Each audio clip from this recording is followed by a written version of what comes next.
ETF index mutual funds నేర్చుకుని stock మార్కెట్లో రాణించాలనుకుంటున్నారా? వెంటనే ఈ నెంబర్కి కాల్ చేయండి.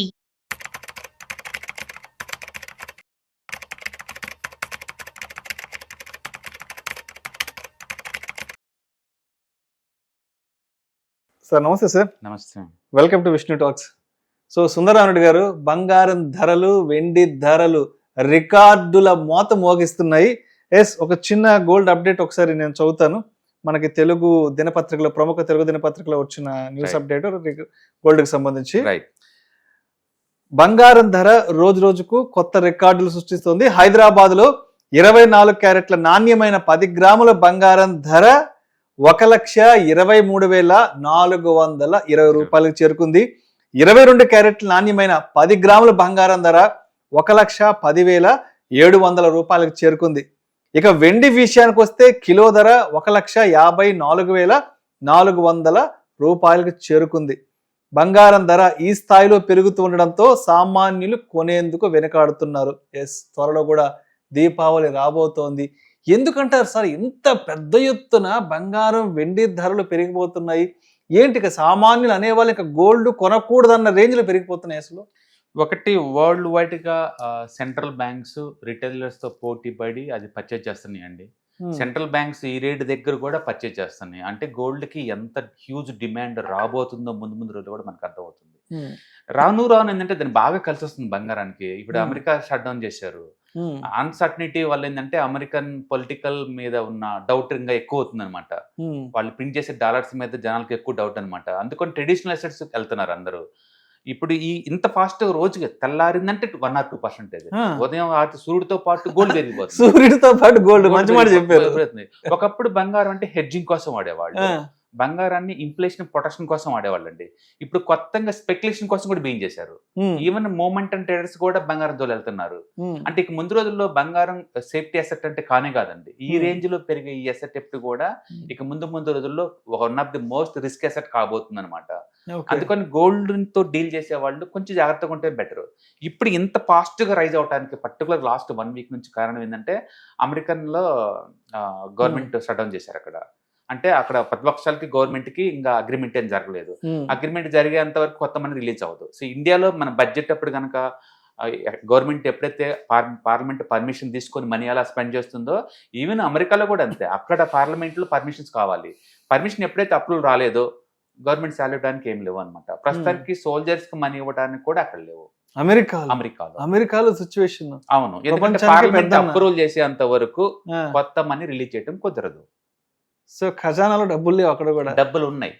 ఇష్యూ ఎకనామికల్ ఇష్యూ కాదు, పొలిటికల్ ఇష్యూ. అప్రూవల్ లేదు, పొలిటికల్ ఇష్యూ అనమాట. ఇటు ప్రెసిడెంట్ ఈగోకి వెళ్తున్నాడు, అటు ప్రతిపక్షాలకు ఈగోకి వెళ్తున్నారు. హెల్త్ కేర్ దగ్గర ఫండింగ్ పెంచమని ప్రతిపక్షాలు, కాదు నేను కట్ చేస్తాను, ఎకానమీని ఇంప్రూవ్ చేయాలని చెప్పేసి ఇతను ఆ ఒకదాని ఇష్యూస్ దగ్గర వచ్చేసేసి ఇద్దరు పార్లమెంట్ని క్లోజ్ చేసి కూర్చున్నారు. అండ్ ఎంతకాలం ప్రొలాంగ్ అవుద్దో తెలియదు. అయితే అమెరికన్ చరిత్రలో ఇది ఫస్ట్ టైం అంటే కాదండి, ఫ్రీక్వెన్సీగా ఎవ్రీ 5-6 years ఒకసారి జరుగుతుంది. లాస్ట్ టైం ఇదే ట్రంప్ ఉన్నప్పుడు 3 సార్లు జరిగింది విత్ ఇన్ ద 4 years లోనే. ఈసారి కూడా అంతే క్యాజువల్ గా తీసుకుంటున్నారు అనమాట. అంటే 7 years తర్వాత మళ్ళీ అమెరికాలో గవర్నమెంట్ షట్ డౌన్ చేశారనమాట అక్కడ. అందుకని ఈ అన్సర్టనిటీ వల్ల ఏంటంటే, మామూలుగానే అన్సర్టనిటీ వరల్డ్ వైడ్ ఎక్కువైనప్పుడు గోల్డ్ కెళ్ళి మూవ్ అవుతా ఉంటారు. ఈసారి ఇంకెక్కువ మూవ్ అవుతున్నారు అనమాట.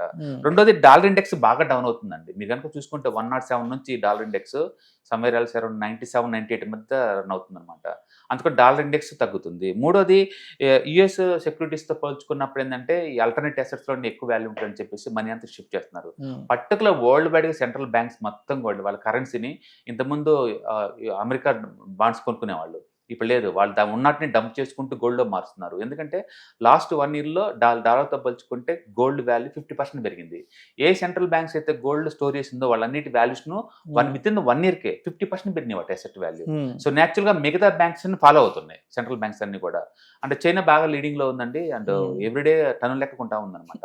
ఇట్లా వరల్డ్ వైడ్ గా అన్సర్టనిటీ, అమెరికన్ మార్కెట్ పర్టికులర్ గా అమెరికా షట్ డౌన్ చేయటం, గవర్నమెంట్ షట్ డౌన్ చేయటం, అండ్ డాలర్ ఇండెక్స్ ఇదవటం, అండ్ అన్సర్టనిటీ, ఇటన్నిటి వల్ల ఏంటంటే గోల్డ్కి ఆల్రెడీ ర్యాలీ జరుగుతుంది, గోల్డ్కి ఎక్కువ ఫ్లూయిల్ యాడ్ అవుతుంది అనమాట. అందుకని నిజం చెప్పాలంటే ఈ గోల్డ్ ఇంకెంత దూరం పోద్దో ఎక్స్పర్ట్స్ కూడా ఐడియా లేదండి. ఎందుకంటే ఇంత స్పీడ్ మనం చూడటం చాలా రేరు. చరిత్ర కనుక తిరగేసాం అనుకోండి, అసలు ఇంత ముందు ఎప్పుడైనా ఇలా పెరిగిందని మనం చూసుకున్నప్పుడు అండ్ 3 సందర్భాలు కనపడుతుంది చరిత్ర మొత్తం. 1980 తర్వాత this is the first time. 1980 తర్వాత this year is the first time dollar లో చూసుకున్నట్టు 47% పెరిగింది. డాలర్ లో ఇండియన్ కరెన్సీలు చూసుకుంటే మోర్ దాన్ 52% పెరిగింది 40 సంవత్సరాల తర్వాత. అంటే ఇంత ముందు కొంచెం బాగా పెరిగిందంటే 2007 లో పెరిగిందంటే 31%. అది హైయెస్ట్, రీసెంట్ హైయెస్ట్. అంటే ఈసారి అది కూడా సర్పాస్ అయింది. అంతకు ముందు చరిత్ర మొత్తం మీద 3 సార్లు అన్నాం కదా, హైయెస్ట్ పెరిగింది ఎప్పుడంటే 1979 అండి. 1 year లో 136% అండి. 136%. అందుకని గోల్డ్ ట్రెడిషనల్ అసెట్ ఇయర్లీ 12%, 13% అలాగేం లేదండి. ప్రతి అసెట్ సైకికల్ నేచర్. దాని టైం వచ్చిందంటే అది రెచ్చిపోతుంది. అందుకని గోల్డ్ ఈ సంవత్సరం పెరిగింది డాలర్ రూపంలో 47%.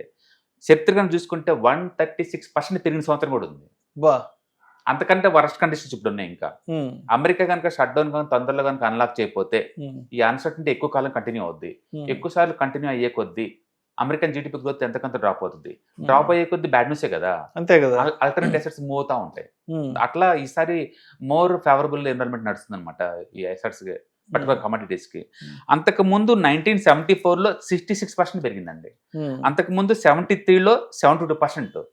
అంటే హిస్టరీలో ఇది 4th హైయెస్ట్ బుల్ మార్కెట్ అండి గోల్డ్ కి. అందుకని ఎంత దూరం పెరిగిద్ది అంటానికి ఈవెన్ ఎక్స్పర్ట్స్ కూడా నో ఐడియా అండి. ఎందుకంటే కొత్త కండిషన్స్ అని దానికి యాడ్ అవుతా ఉన్నాయి. అందుకని too much over broad zone లోకి వెళ్ళిపోయింది ఆల్రెడీ గోల్డ్. ఈ టైంలో కొత్తగా పెట్టే వాళ్ళకి రివార్డ్ తో పోల్చుకుంటే రిస్క్ ఎక్కువ. కాబట్టి ఏదైనా కొంటే మల్టీ అసెట్ అలొకేషన్ ఫండ్ రూపంలో కొంటుంది తప్ప ప్యూర్ గోల్డ్ మీద కనుక మనం బెట్ కాస్తే కనుక టూ మచ్ ఇదే ఛాన్స్ ఎక్కువ ఉంది.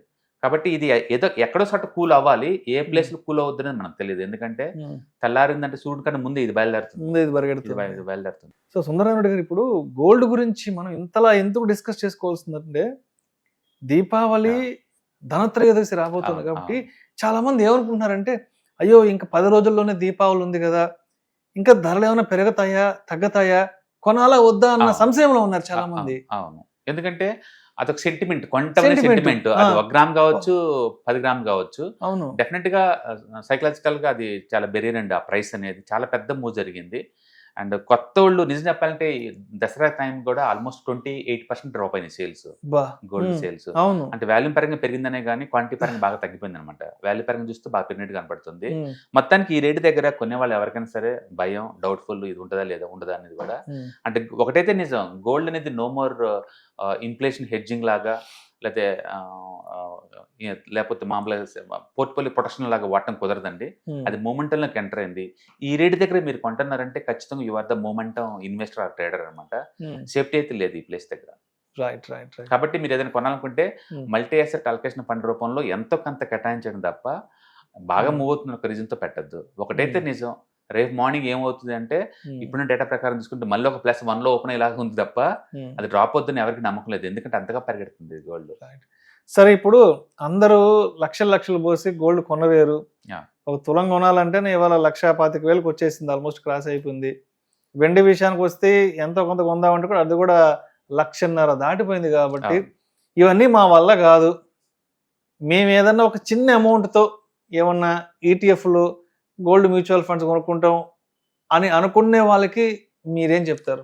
డెఫినెట్ గా అండి, మీరు ఒకటి ఇన్వెస్ట్మెంట్ కోసం కొనాలనుకుంటే మల్టీ అసెట్ అలొకేషన్ ఫండ్స్ అని చెప్పాం కదా, అవి తీసుకుంటే ఏంటంటే ఈక్విటీతో పాటు వీటికి కూడా మీరు ఎంతకంత అలొకేట్ చేస్తున్నారు అంటే ఫండ్ మేనేజర్ డిసైడ్ చేస్తారు. ఆ మూమెంట్ తగ్గుతున్నప్పుడు ఎన్నికలు ఆపుకోవటం, మూమెంట్ పెరుగుతున్నప్పుడు ఎక్కువ అలొకేట్ చేయడం లాంటివి చేస్తారు. మీరే సొంతం చేయాలంటే ఆ పని చేయలేరు. మీరు చేసే టైంకల్లా రేట్ ఎఫెక్ట్ అవుతుంది అనమాట. లేదు టెంపరీగానే అనుకుంటే కనుక ఈటీఎఫ్స్ ఉన్నాయి, అలాగే లైవ్లో కొనుక్కొని లైవ్లో అమ్ముకోవచ్చు, అట్లా చేసుకోవచ్చు. లేదా మ్యూచువల్ ఫండ్స్ ఉంటాయి, బట్ ఆర్నమెంట్ రూపంలో అంత వర్త్ కాదు ఈ రేటు దగ్గర పర్టికులర్గా. అండ్ వెయిట్ చేస్తే బెటర్ ప్రైస్ రావచ్చు, బట్ తొందరలో వచ్చింది 1 month కంటే చెప్పలేము. ఎందుకంటే ఏ రోజుకి ఆ రోజు కొత్త ఫేవరబుల్ ఎన్విరాన్మెంట్ గోల్డ్కి రెడీ అవుతుంది. అమెరికన్ షట్ డౌన్ చేస్తారండి మనకు 1 week బ్యాక్ ఎవరికి తెలియదు. ఒక రూపంలో ఇంకొక రూపంలో అన్ని కలిసి వచ్చే కాలం వస్తుంది గోల్డ్కి. అందుకే ర్యాపిడ్గా అది మూవ్ అవుతుంది. అందుకని గోల్డ్ ఇంత దూరం పెరిగితే పడిద్ది అంటానికి లేదు. చరిత్ర ఏం చెప్తుందంటే ఇది 1 ఇయర్లోనే 136% పెరిగిన ఎక్స్పీరియన్స్ దానికి ఉంది ఆల్రెడీ. అందుకని మనం కొత్త గోల్డ్ని చూస్తున్నాం. మన జనరేషన్కి ఇది ఫస్ట్ టైం దాన్ని అలా మూవ్ అవటం అనేది. ఇప్పుడు దాకా ఇన్ఫ్లేషన్ హెడ్జింగ్, పోర్ట్ఫోలియోకి ప్రొటెక్షన్ అనుకున్న గోల్డ్ కాస్తే అది కూడా కాల్ ఆప్షన్ పుట్ ఆప్షన్ అంత వేగంగా పరిగెడుతుంది. కాబట్టి మూమెంటంలో ఉంది అది.